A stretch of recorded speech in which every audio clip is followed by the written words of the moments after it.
This is our second edition of Two for Tuesday. This edition is to talk about how to start a business during a pandemic. What was I thinking? Today we have our guest, Jake Prewitt. He and his brother Darren from Prewitt Automotive. Jake, say hi. How you doing, Reed? Perfect.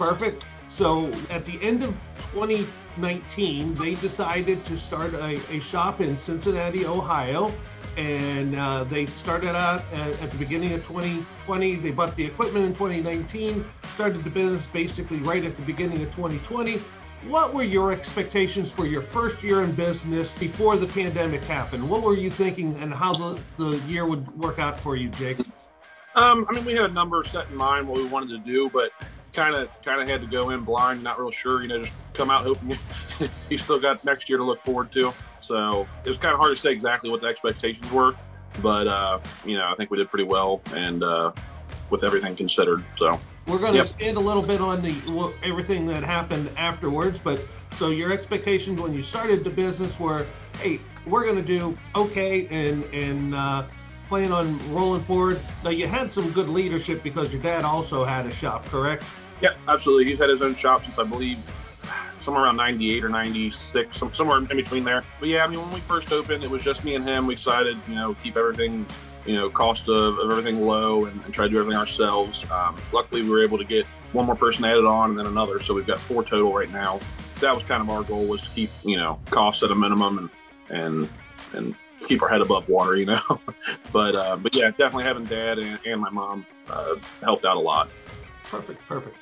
So then the beginning of March happened. That's when you hired your first employee. Then our whole world changed. First question is, and it's a two-parted question. First is, did you panic when everything changed?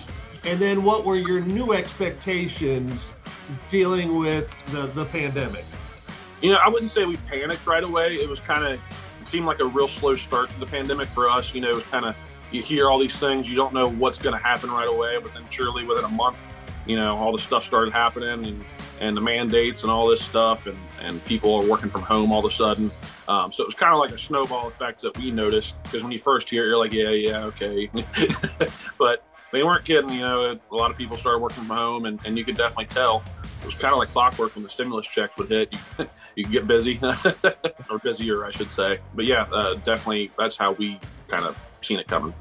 Perfect. Oh, by the way, I just want to go on record. So his shop in the first year still did almost $500,000 of sales, showed a profit, and they're alive and doing well here and actually have a bang-up start to the year of 2021. So I'm very excited and very happy. And I want to thank you for being a guest and being on with us here on Two for Tuesday. And I also want to thank all those of you that might be watching. And if you would ever like to be a guest, or you have a question you would like us to ask a shop owner, please let me know. Send me an email at reed@parmelis.com. Jake, thank you very much for being on. Have a great day. You do the same. Thanks, Reed.